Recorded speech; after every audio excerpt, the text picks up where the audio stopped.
It's a wonderful day in the neighborhood for a little show we like to call Create or Die. I am your host, Yippee freaking do. It's me, your boy, Ike Allred.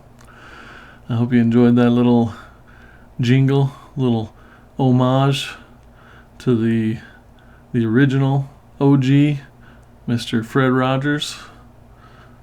Good man. And I'm sorry that I'm a little loopy. I'm recording this intro at nearly 2 a.m. on a early Friday morning. We recorded this episode of the podcast a few days ago over lunch, and it's things have transpired in my life and the life of many others at the place I work, MX. We lost a colleague, completely avoidable, and it's been a painful time, and I even question whether I should release another episode of the podcast, but be it the right decision or not, I've decided to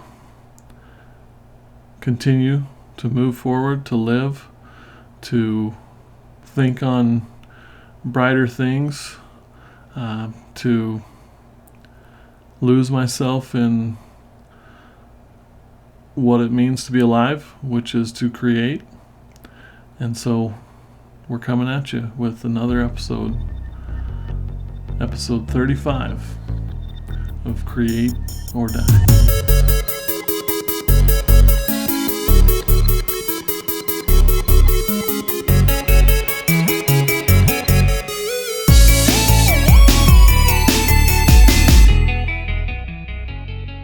So in this episode, we've got a real treat for you. Today's guest is Adam Gunn, Senior Vice President of Brand at Pluralsight. Adam and I go way back to the beginning of my design career.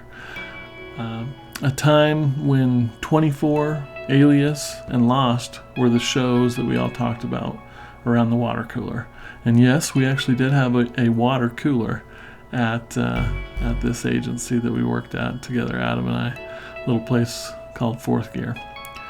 And I learned a lot from Adam, from the business of design and how to be a creative business developer, to even learning how to defend my designs with a little something I call the vocabulary of design.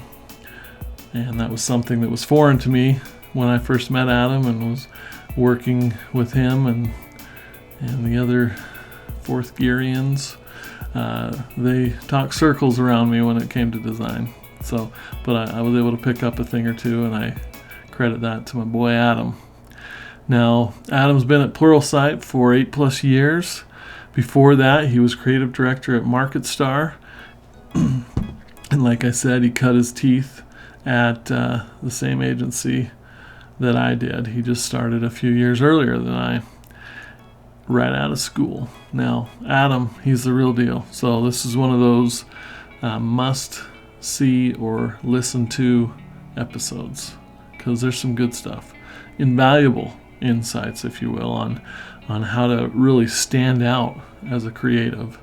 So whether you're working in an agency or in-house, listen up, my friends, because you're about to get fed, okay? Without further ado, my boy, Adam. Yeah, appreciate you being willing to come on the show, Adam, and talk about what it is you do. I was thinking back, we've known each other for a long time, worked together at my first legit design job, Fourth Gear, back in 2005 is when I came on. Yeah. And just remember fondly all that that you taught me, maybe not even realizing it, about the business of design, the vocabulary of design, just what it looks like to really do it for real. And my college experience was more in illustration and animation and not so much design. That was something that I've more learned on the job. But where did you pick that up? Was that just on the job? Was that something that you're taught in design school? Well, when I tell my backstory, I really harp on how unique of an experience Fourth Gear was. Like, you joined about 3 years after, I had started, but, to go back in time a little bit, like, there was a time where Fourth Gear had kind of two entities. They had Fourth Gear, and then they started a smaller kind of agency that could have a lower kind of hourly rate called Modern Graphique. Right. And I came out of school, and right from the very beginning, like, I found Fourth Gear kind of unique because they didn't have account executives. Like, if you remember, the partners did a lot of the selling, and they were a little bit more willing than a lot of agencies to give the creatives the ability to interface with the customers. But I got moved from the Fourth Gear side over to the Modern Graphique side about a year and a half in. And at Modern Graphique, like, we were a scrappy little creative team with no one. Like, I literally remember Brett saying, I'm going to give you a couple months.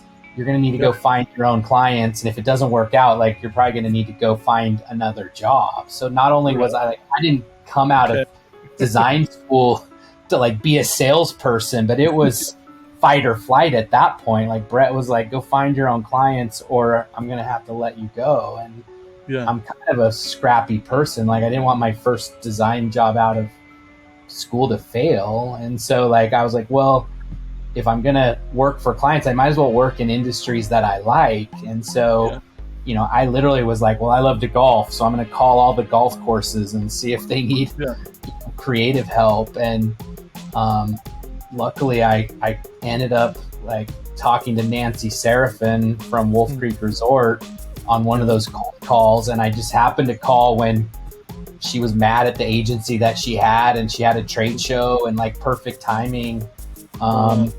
But I think you and I were really lucky in the way Fourth Gear was structured. Like, when we kind of merged it all back together and you joined, like, there was still no account executive. Like, we represented our own work, we sold our own vision, and I think that we were really lucky. Like, as I moved forward in my career, like, that ability to, like, take the criticism from a client, expand their mind around, hey, you asked us to do this, I'd like to do this, this, this, and this. For me, it was all just, I want to have more creative fun. Like, I never viewed myself as a salesperson, but I look back and really think that Fourth Gear experience was pretty transformational. I don't know about you, but no, totally. And it's awesome to hear that background. I knew that, Modern Graphique was a thing, but I didn't realize that you were given kind of that ultimatum of, like, it's up to you to make this thing work or else. And that was all I knew. So when I went on to my next gig in California to kind of start a design studio, I was given the same type of ultimatum where it was like, hey, as long as you can pay for yourself, we're happy to keep you. And so it was the same type of thing, just cold calling. I reached out to the local talk radio place and, what kind of discount can you give us on a little ad? And they ran that, and we were getting real small stuff. But and then it grew. And then, like you said, the advantage of working at a place like Fourth Gear, I don't think I appreciated how unique it was. And in hindsight, after working with other creatives, I can see, like, we were asked to, hey, create a website design in 2 hours, and then we're gonna talk about it, and whichever are the two best, we're gonna share with the client, and whichever one they pick, that's the one we're gonna go with. And then I started working with other creatives that were like, I need a week to create a homepage design. Yeah, the time constraints at Fourth Gear were real, and I think they they forced us. It was competitive. Like, there was a lot of great talent there, but also, they were really maniacal around, hourly rates. And, I was just reflecting, like, you and I got into lots of mischief, like, pricing stuff for the log cabin company, and just like, hey, we're going to this interactive flash-based, log cabin. I was making you like render all those cabins, and like we way forbid that work. Those are learnings that, like the refiner's fire there in terms of, and again, like I didn't have an AE to go and tell the client that we needed a change order and we needed more budget. And, we were stuck between, Brett wasn't super happy that the project was way over on hours. The client didn't want to pay anymore. And so we had to navigate. And then, you're in-house now. Like when I moved in-house on my next move, like those skills are in many ways more valuable than being a good creative. Like how can you have those hard conversations? Can you hold individuals accountable to hitting deadlines? How efficient can you, move? My story of landing at Pluralsight's kind of interesting. Like I joined, a lot of people think, oh, Adam's the brand, but they had an awesome creative director at the time. I joined as an art director, and they were like 90% through a rebrand. Mm-hmm. But when I joined, like I thought I was joining this awesome company. Everyone in the organization was pissed off at the creative team because it'd taken a year and a quarter, and all they had was a logo. Like they really spent way too long. And the business is like, we need to launch this new brand to make money. And the creatives are like, well, the visual spacing of the type of the logo aren't quite right, and we need more cycles. And I came in like having worked at Fourth Gear and the Market Star. Like I knew it's like, if they don't ship this thing, they're all going to get fired. And so like just coming in and understanding, it's like, hey, like I used to use this line all the time of like I sat in an hour and a half meeting, and they were trying to decide if it was circle bullets, triangle bullets, or square bullets were going to be the brand standard for bullets. And we had the product team in the meeting, and we had the creative team, and it was way academic. And I'm like, guys, I don't think your CEO cares what shape your bullets are. Like, let's just move forward and get this out of the way. And that actually, I think, really helped kind of catapult my 8 years at Pluralsight. Is like, at the end of the day, you have to pick your battles as a creative. And I know we love the shape of bullets, but at the end of the day, I'm pretty confident very few CEOs necessarily care what shape your bullets are. They want you to make the money and utilize your creative abilities to, drive the brand forward and drive bookings. Yeah, they may not care about the shape of the bullets, but they care about how much time is being wasted in meetings like that. Yep. So, yeah, beautiful. I love it. And similar experience for me. This, like you mentioned, this is here at MX, my first time in-house. And basically what they were looking for is for someone who would treat the stakeholders within different departments, different parts of the org as clients, and kind of create an in-house agency. And like we learned at Fourth Gear and in my experience in other agencies is if you're not easy to work with, if you're not an advocate for the client and helping them, and you're just being prima donna and saying, I'm not going to touch this until every I is dotted and T is crossed on this copy, and then maybe if I feel like it, I'll start to work on it. Instead, it was like, hey, give us some bullets, give us something to start. We'll get you a wireframe that then you can go flesh out further, or whatever. And that type of mentality is what they were looking for, and has helped mitigate like the need for different departments to go to individual designers or agencies because they weren't getting what they needed from the in-house creative.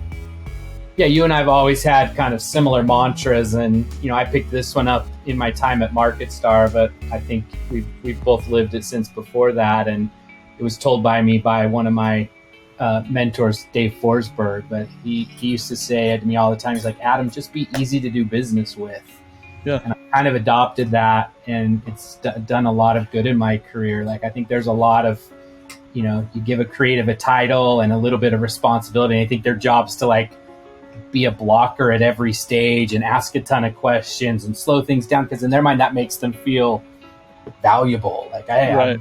I'm slowing the machine down and I'm asking the right questions. But 9 times out of 10, you can get a long way and advance your career a lot faster if you actually just lean in and be a partner and help people get their problem solved and do it efficiently and do it with a smile on your face. It's done wonders for my career. So that's, I don't know. I assume you've got a million people viewing this, and like, if Adam can leave one word of the headline, right? There you go. That's how we're going to title this, is be easy to work with, or exactly whatever you said. Yeah, and I learned that kind of the hard way after leaving fourth gear, and then building this small design team. We landed our first big client at a company called Genentech, and my contact there, anyways, long story, she was great, but I would get an email from her. I remember the first couple times, and I'd be like, okay, I don't want her to think that we're too small time, that we're going to answer right away, like we're just sitting here waiting for her emails. And so I'm like, I'll respond at the end of the day when I decide to do my emails. And then like an hour or two later, she called me up and she's like, hey, if this is going to work, you need to be like an extension of my team. You need to respond right away. And I was like, yes, ma'am. Sorry, that won't ever happen again. And I've been surprised to see, after adopting that, how much it's helped my career, like you said, and how people are just, oh, Ike's great to work with. He's so responsive, and that's just a rarity in what we do. Yeah. This is maybe some advice if you've got viewers on the agency side, like me being on the in-house side and kind of being in leadership. Like, if you can get yourself permissioned into your customer's Slack instance, like, you are golden. Like, I have 4 vendors that I lean on so much that they are, to what you said, an extension of my team. And for them to be an extension of my team, like, everything at Pluralsight runs through Slack. And so, we've permissioned those 3, vendors into Slack. And I love it. Like, I love that when I have this problem, like, I can just like I would any member of my team. Yeah. And in terms of like retention and value and, expanding the relationship, like, if you can get yourself into your customer Slack instance, there's some that, I had one vendor that I really wanted her in, and she's like, oh, it's just too much hassle to work with your team. And, there are hoops, security permissions, Okta, like, you've got to lean into your customer's ecosystem to do that safely and above board. But if you do it, like, it's really hard for them to extract you out of their ecosystem, and you'd be surprised how much additional work you'll get just by being present for them. I love it. Yeah, that's great. I'd never distilled it into that simple of a solution. That's perfect. That's beautiful. Yeah, just because, we have a couple of people in that scenario here at MX, and like you said, it's because you're working in there all day, you don't have to jump to a different application and write this form email. Instead, it's like, hey, you there? Okay, great. They respond right away. I need help. Our in-house problems are all around some executive threw me some problem I got to solve. How can I solve this without, losing my work-life balance? And I've got a full-service agency. I've got a scrappy video production team. I've got a and they, it's that top of mind. Like, it's totally. Brand is everywhere, and their brands and their availability to me helps solidify work for them. Awesome. Super valuable advice. Thank you. Now, one thing that I've asked a few other guests on the podcast, and they haven't been able to give me a good answer, so we'll throw you into the into the fire here. See, I'm just curious around measuring creative value, or have you at Pluralsight, I know you guys have lots of metrics and tools on your platform for developers and different things, but do you have any insights on how to measure the creative output from your team or vendors, and maybe how to report that to clients or stakeholders? I mean, I'm probably going to give you the same answer most have, of like, it's sadly really, really hard. Like, you're viewed as non-direct influence to bookings. And so, the financial wizards who love spreadsheets, they kind of have two buckets. There's like what's directly impacting revenue and what's indirectly. When you're in that indirect bucket, like, you're over there because it is harder to make that direct correlation. But we know it, like a beautiful white paper or an awesome guide, like it moves like that.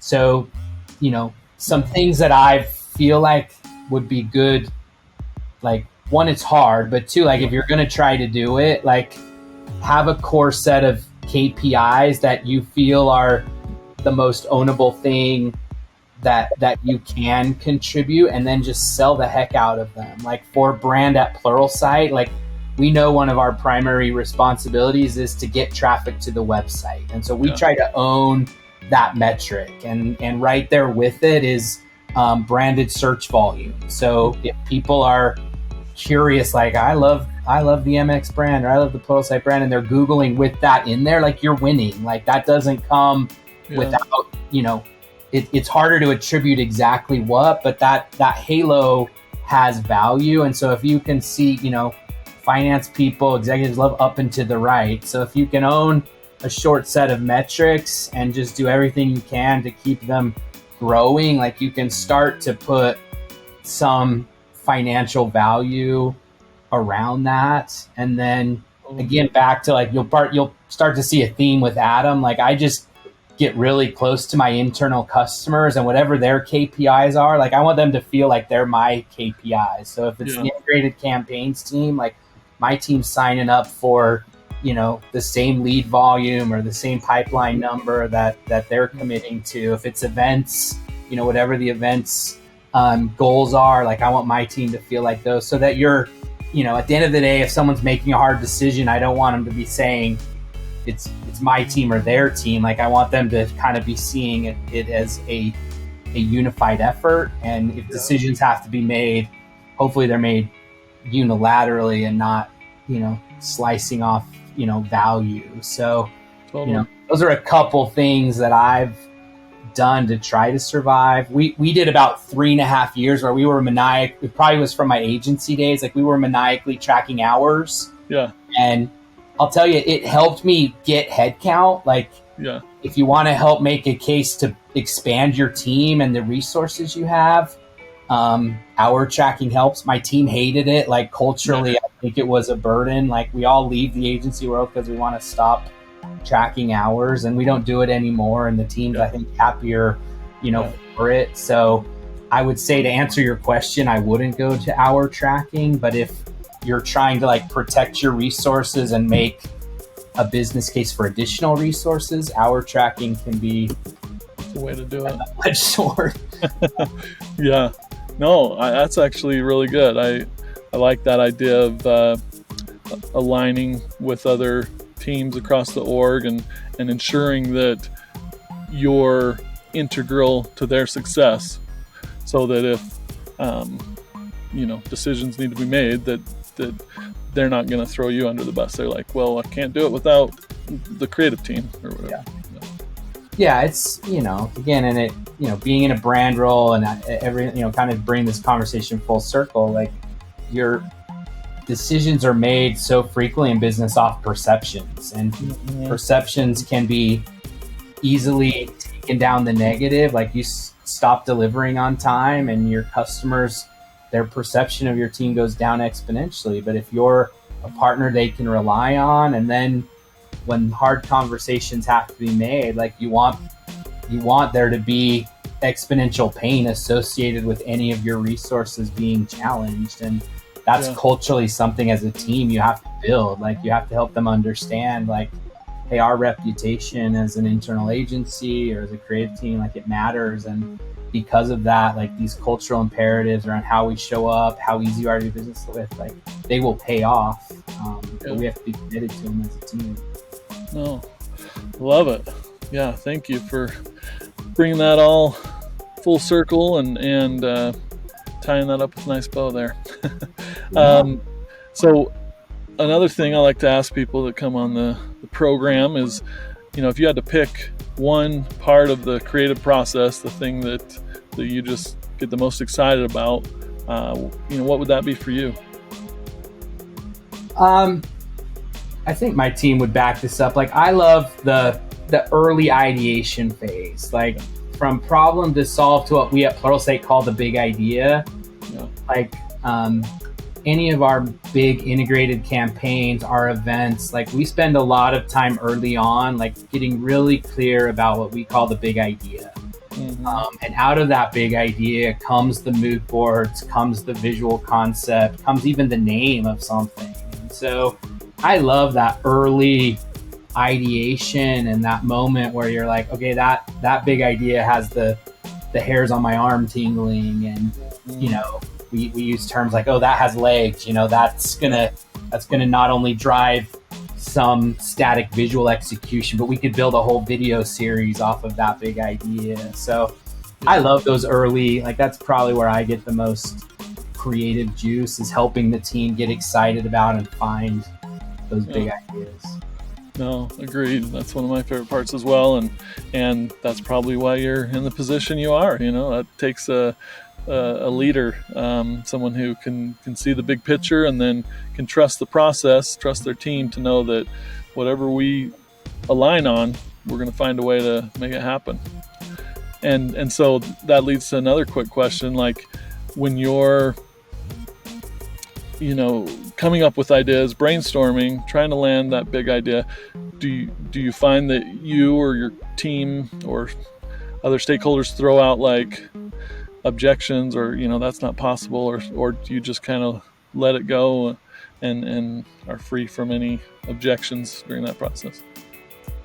I mean, the longer I'm at Pluralsight, like the more I probably, like one of my challenges right now, having been here 8 years, is like a lot of the ideas get retread. And so we'll get new people coming in full of gusto, and I'll have to like bite my tongue. I'm like, we ran that campaign 3 years ago. You just weren't here, or, that flopped. And so, we definitely try not to, keep the aperture wide open on that early ideating. But at the end of the day, again, back to our earlier conversation, like progress comes from your ability to like make a call, be definitive, and then focus the team on ideating within some guardrails. And so it's a balance and an art form. Like you don't want to be so selective that people aren't willing to contribute to the conversation, but whatever your rubric or format for that brainstorm, like you have to have enough structure that people understand decisions are going to be made, whether it's democratic or autocratic, and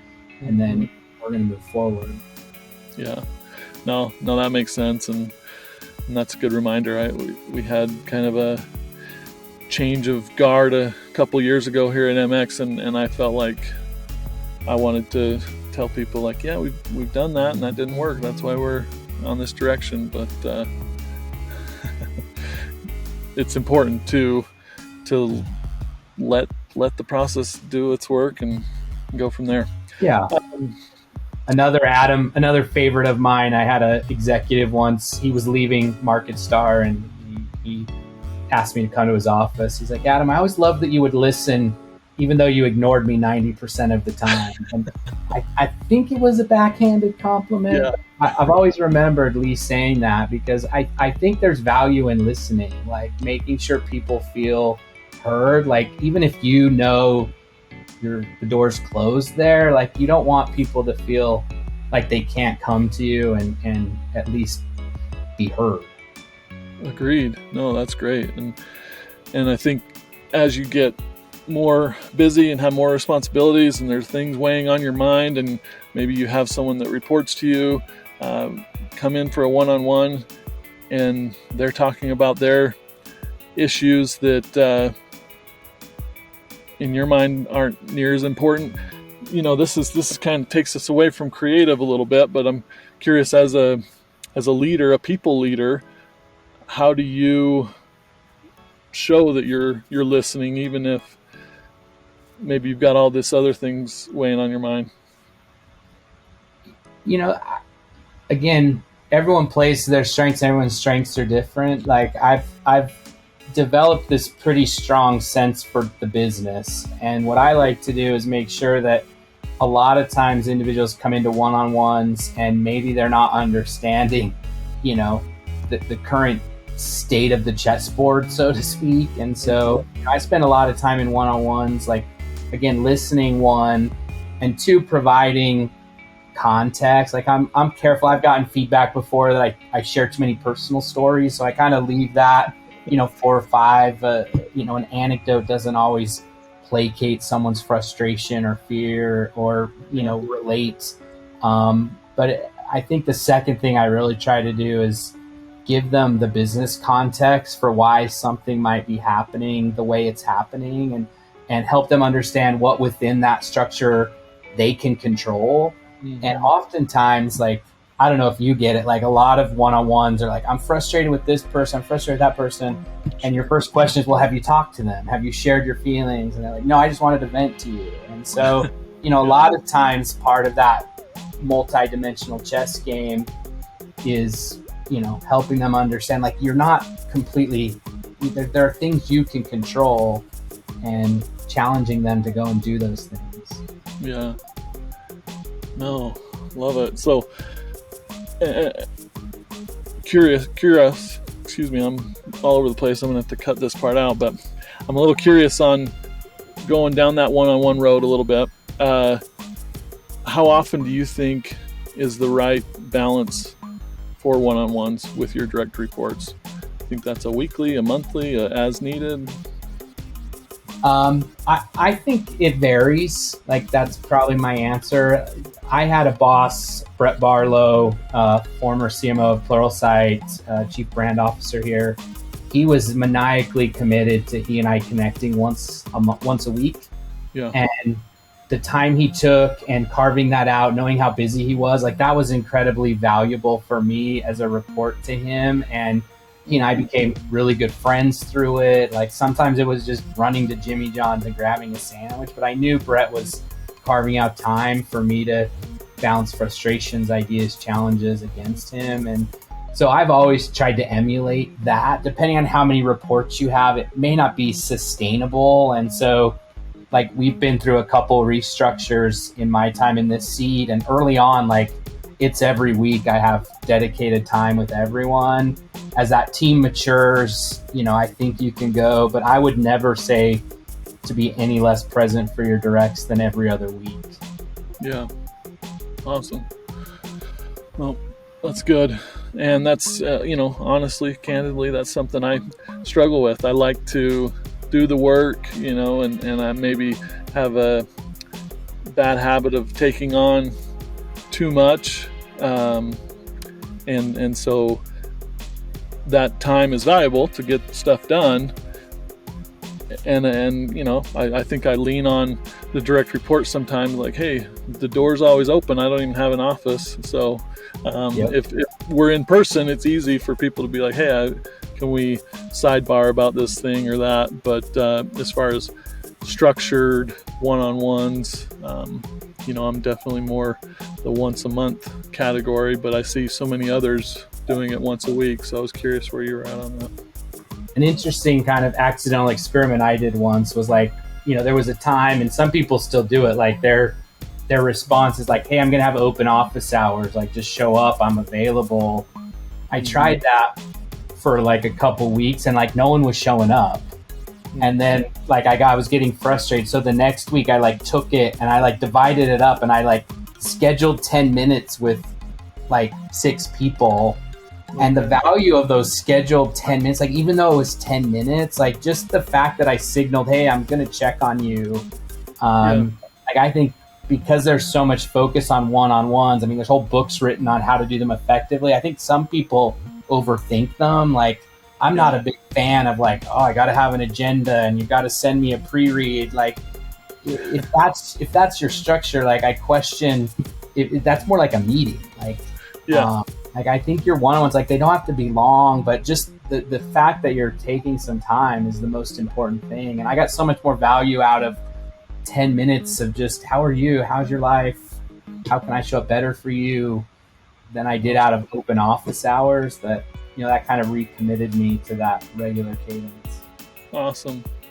Yeah, no, I'm going to take that action item for sure, because I like that. And the idea of... I'm thinking about Ike too. Ike needs to delegate more. Yeah. Okay. Guilty. Okay, thanks. That's what I get for bringing people on the show that know me. My boss, I had to do the same thing. Lindsay, she probably won't watch this, but she literally had to tell me, Adam, these are 5 or 6 things. Like, as an SVP, you can't do them anymore. Like, I literally got told I cannot do these things anymore, and it's still painful to these days. Like, I see projects of like, I really want to do those PowerPoint slides, but I'm not allowed. Like, and it's been super helpful for me, because, like, again, I would if I could. Like, that's just my nature and my instinct. But you have to trust your bench, trust your team, and coach and lead, and then pray. You get through it. No, I love it, and it's a great way to train people up. I know, objections I've heard from people that report to me, and they're delegating to their team or whatever, is like, well, it's going to take 2 times, 3 times as long if I delegate it to that person. But over time, those people will get up to speed, and you'll find you have a lot more time. So it's a good reminder. Yeah, and I've started to love those magical moments. Like, oftentimes I'll do the project in my head and I kind of know, and then you'll delegate it and you'll find it gets done better. Like, I actually love those moments. Like, there's a bit of like, like I would have done it pretty well, but when you see your team actually take it in a direction, it's like, if I would have done that, we never would have gotten there. And then it's just like, okay, I gotta let go more. Oh, that's great. That's awesome. Well, Adam, the time has come and gone so quickly. I can't believe we're already over 30 minutes, and I know your time is valuable. I appreciate you taking some time to be on the program, like I mentioned, and we'll have to get together off camera and do lunch or something soon. Yeah, we should. We should catch up. It was fun to walk down memory lane. Your careers have come a long way, so it's cool to see your success, and thanks for having me. Likewise. Thank you, Adam. There you go, my friends. Another episode. A good one, I think. I think it's worth another listen or another watch.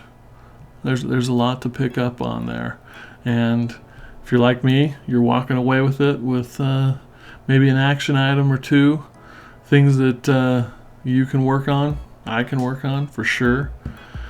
But after what's been a hard couple of days for me, and maybe someone else out there, let me just tell you, you are enough. Okay? Just know that. And that we're all in this together. I'm pulling for you. And use what the good Lord gave you and create. Till next time, my friends, create or die.